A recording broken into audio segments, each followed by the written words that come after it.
Dengan prasangka begitu, ini jadinya perjanjian ini menyerah, menggadai. Ya. Pengkhianatan dan kalau tak baik kita batalkan. Hai, assalamualaikum warahmatullahi wabarakatuh. Balik lagi channel gua Rizal Saputra. Oke, kali ini kita bakal reaksi ya. Parlemen Malaysia dan warganya protes dengan efek perjanjian Anwar Ibrahim dan Donald Trump di KTT ASEAN, guys. Malaysia diduga kini berada di bawah kendali Amerika Serikat. Sikap hati-hati Perdana Menteri Malaysia menimbulkan kecurigaan parlemen mereka dan publik mempertanyakan masihkah Malaysia benar-benar berdaulat. Oke, kali ini kita bakal reaction di channel Tuendel ya, dimana ada sebuah videonya begitu. Malaysia jadi lawakan kocak negara BRICS sukses besar masuk kendali Amerika. Nah, tanpa berlama-lama kita langsung aja reaction videonya, guys.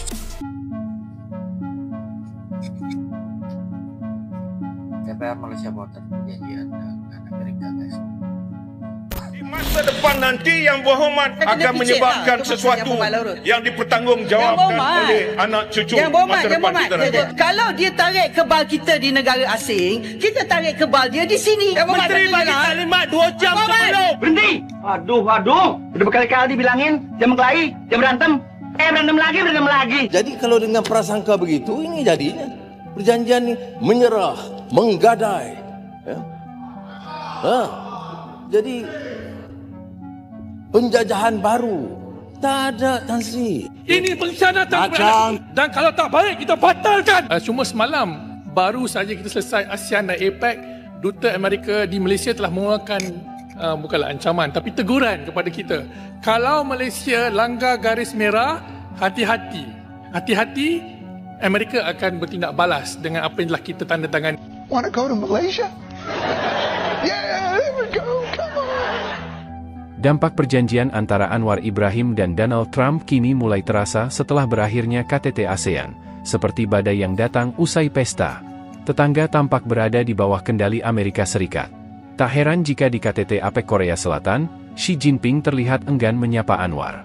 Meski berusaha menjelaskan isi perjanjian di parlemen, Anwar tampak berhati-hati, seolah menyembunyikan hal penting. Parlemen pun tak berani menggali lebih dalam, membuat publik bertanya, masihkah Malaysia berdaulat? Seperti biasa, Amerika tak pernah bergerak tanpa keuntungan, dan kini rakyat Malaysia kembali jadi korban permainan politik elitnya sendiri. Perjanjian kita dengan Amerika ini, Amerika mengenakan syarat Petronas kena beli LNG. Petronas kena beli daripada Amerika setiap tahun sebanyak 3.4 bilion US, bukan ringgit. Ini satu penyerahan. Ini kata negara kita berdeka, berdaulat. Bagaimana ni?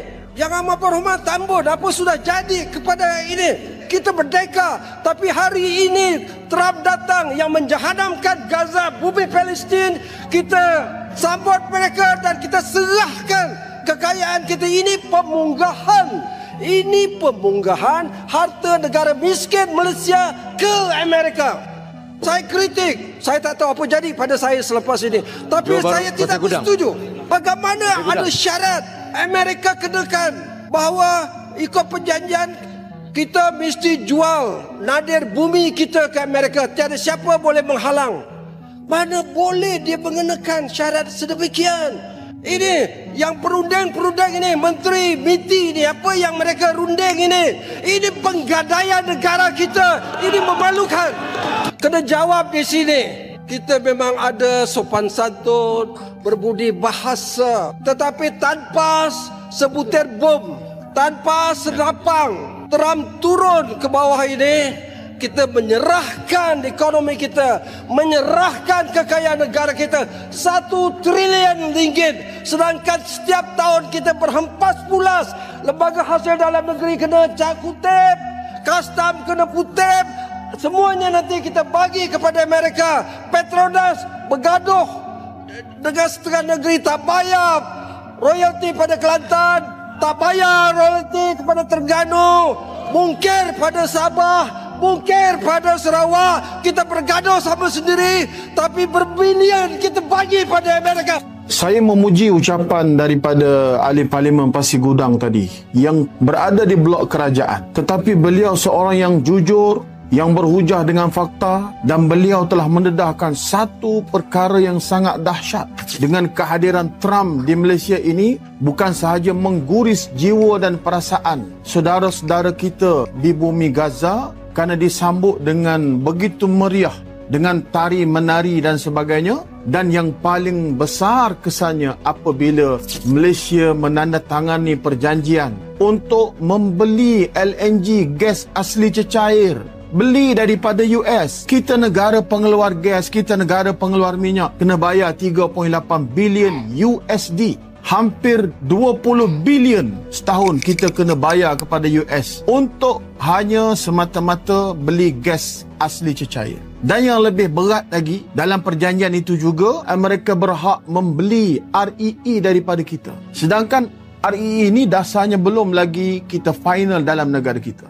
Kerana dia juga melibatkan hak negeri-negeri. Apakah selepas daripada ini kerajaan akan mengabaikan hak negeri-negeri kerana telah menandatangani perjanjian tanpa ada satu dasar yang jelas tentang REE ini? Saya ucap syabas dan tahniah kepada Pasir Gudang kerana dengan hanya kehadiran Trump beberapa hari sahaja, beliau seolah-olah telah menjajah semula ekonomi negara kita kerana telah kita mengikat dengan perjanjian yang kita terpaksa kena bayar 1 trilion yang sudah pasti lebih menguntungkan kepada negara penjajah, negara penjarah darah dan nyawa umat Islam ini. Ini bukan daripada kami, ini daripada ahli Parlimen Pasir Gudang. Kita amat berduka cita dengan semua perkara ini kerana rakyat di bawah hanya dipertontonkan dengan hebatnya diplomasi kita sehingga boleh menjemput Presiden Amerika datang ke negara kita. Mengapa Cambodia boleh, Malaysia tak boleh? Saya minta semua tengok ini. Sebelah kiri perjanjian Amerika Syarikat dan Malaysia, sebelah kanan perjanjian Amerika dan Cambodia. Kedua-dua perjanjian dimaterai pada hari yang sama melibatkan negara-negara ASEAN. Kedua-duanya sebelum ini dikenakan 19% tarif. Tetapi kedudukan kedaulatan dalam artikel 51 berbeza. Apabila kita lihat artikel 51 bagi perjanjian Amerika dan Cambodia, ia menggunakan ayat Cambodia shall regulate in a manner that does not infringe on Cambodia's sovereign interest. Maksudnya jelas, Cambodia hanya perlu mengambil langkah yang sama seperti Amerika sekiranya ia tidak menjejaskan kepentingan atas kedaulatan negaranya. Artikel 51 bagi Malaysia pula tiada perkataan-perkataan yang sama. Artikel 51 menyebut Malaysia perlu ikut sekatan atau tarif perdagangan Amerika Syarikat. Kalau Amerika kenakan sekatan terhadap China, Iran atau Rusia, Malaysia juga wajib ikut walaupun negara-negara itu rakan dagang penting negara kita. Walaupun Menteri MITI jawab di Parlimen bahawa ia tertakluk kepada pelbagai proses dan garis masa, tapi realitinya kita hilang dasar berkecuali. Dasar luar Malaysia yang selama ini bebas dan sederhana, kini akan tunduk kepada keputusan Washington.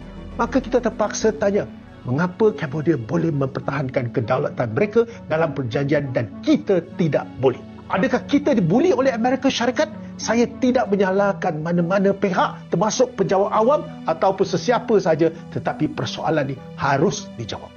Artikel 5.2.1 dalam perjanjian perdagangan Malaysia-Amerika menyatakan bahawa Malaysia hanya boleh menggunakan pembekal teknologi komunikasi yang tidak menjejaskan keselamatan, pelindungan dan harta intelek infrastruktur ICT termasuk 5G, 6G, satelit komunikasi dan kabel dasar laut. Jadi, mengikut perjanjian, Malaysia kena berunding dengan Amerika Syarikat terlebih dahulu untuk menentukan sama ada sesuatu pembekal gagal memenuhi piawaian ini.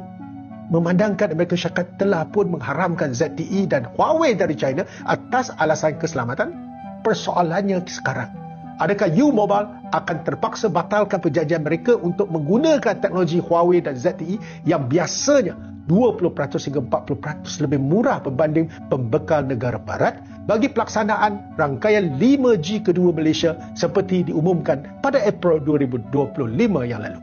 Ya, Malaysia perlu berunding dengan Amerika Syarikat apabila ingin membeli satelit atau teknologi komunikasi, dan jika mereka tidak setuju, maka kita terpaksa bayar sampai 40% lebih tinggi. Namun kerajaan Madani kata perkara seperti ini langsung tidak menjejaskan kedaulatan, tidak menjejaskan kebebasan kita, tapi ianya sebaliknya dikatakan menguntungkan negara kita. Biar betul fikir-fikirkanlah. Kedua, dari segi faedah perdagangan, kerajaan dengan bangganya meraihkan kira-kira 22 bilion ringgit barangan Malaysia bakal menerima pengecualian daripada tarif 19%. Namun hakikatnya, ia hanya mewakili kira-kira 12% ekspor Malaysia ke Amerika seperti getah, koko, minyak sawit dan farmaseutical.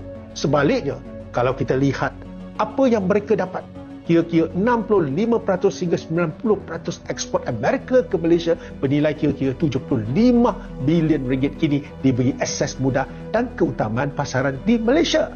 Lebih membimbangkan apabila pakar ekonomi Barclays dilaporkan menganggar nilai ekspor Malaysia yang benar-benar mendapat manfaat hanya sekitar 1 bilion US dollar sahaja. Kerana barangan ini masih tertaluk kepada had dan syarat-syarat ekspor. Jumlah ini kira-kira 0.2% kepada KDNK. Satu jumlah yang sangat kecil, insignifikan untuk memberi apa-apa impak bermakna. Ini bukan perjanjian sama-sama untung. Ia jelas berat sebelah di mana kita buka seluruh pasaran tetapi mereka hanya buka sedikit ruang untuk kita. Ketiga, dari segi critical mineral dan sumber asli, Malaysia kini tidak boleh lagi mengenakan sekatan atau kuota ekspor kepada Amerika Syarikat. Ini bermakna kita tidak lagi boleh mengawal nilai tambah di dalam negara. Syarikat-syarikat Amerika bebas membeli bahan mentah kita tanpa perlu melabur dalam pemprosesan tempatan. Ini bermaksud negara kita akan kehilangan leverage dan hasil jangka panjang. Keempat, perjanjian ini juga mengikat kita kepada piawaian dan pensijilan Amerika. Adakah produk yang sudah diluluskan oleh FDA mesti diterima tanpa semakan oleh MPRA atau MDA? Begitu juga produk halal. Malaysia hanya mempunyai kuasa melantik agensi pengesahan halal di Amerika Syarikat yang diiktiraf oleh JAKIM. Bagaimana jika JAKIM mengubah dasar atau standardnya nanti? Kita akan hilang kawalan untuk menentukan sendiri apa yang halal di tanah air kita sendiri. Kelima, dalam bidang digital dan data, Malaysia tidak boleh lagi kenakan cukai digital atau sekatan aliran data rentas badan. Ini dilihat hanya menguntungkan syarikat gergasi teknologi Amerika, tetapi menyekat ruang Malaysia membina dasar digital yang melindungi pengguna dan syarikat tempatan. Akhir sekali, Artikel 6.2 mewajibkan semua GLC dan GLIC termasuk Petronas, TMB, Khazanah dan PMB bertindak seperti syarikat komersial semata-mata. Jika mereka memberi keutamaan kepada syarikat tempatan, ia boleh dianggap melanggar perjanjian. Dasar permekasaan ekonomi tempatan akan lumpuh. Jadi, saya ingin tanya kerajaan, adakah semua klausa ini benar-benar telah dipersetujui oleh seluruh kerajaan madani? Mengapa ia ditandatangani tanpa rundingan awam atau dibentang di Parlimen walaupun proses telah bermula sejak bulan Mei lagi? Apa jaminan bahawa dasar halal, cukai dan kedaulatan ekonomi kita tidak tergadai? Kita tidak menolak perdagangan antarabangsa tetapi kita menolak perjanjian yang menyerahkan hak menentukan masa depan negara kepada kuasa luar. Kita sudah dengar penjelasan Menteri MITI bahawa jumlah barangan yang Malaysia akan beli daripada Amerika Syarikat yang dianggarkan pada nilai 1 trilion ringgit adalah barangan yang industri di Malaysia sudah beli dari Amerika Syarikat. Namun, dengan perjanjian ini, kita telah ikat mati nasib ekonomi negara kita kepada rantaian bekalan Amerika dan kepentingan ekonomi mereka. Kalau barangan lebih murah boleh diperoleh dari negara lain, adakah Malaysia masih terikat kepada barangan Amerika sahaja? Kita tiada pilihan, kan? Ingat, Malaysia mesti kekal bebas, berkecuali dan berdaulat. Pada akhirnya, perjanjian ini menjadi cermin pahit bagi tetangga. Ambisi politik segelintir elit harus dibayar mahal oleh rakyatnya sendiri.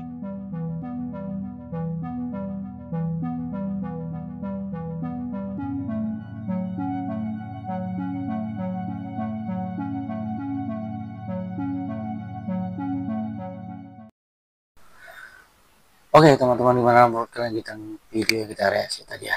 Bentuk kekecewaan parlemen dan warga negara Malaysia sendiri atas perjanjian yang dibuat oleh Perdana Menterinya, guys ya. Dan mereka mempertanyakan apa negara mereka masih berdaulat atau tidak. Oke, buat teman-teman cukup sekian dari gua. Maaf jika ada salah-salah kata dari saya. Wassalamualaikum warahmatullahi wabarakatuh.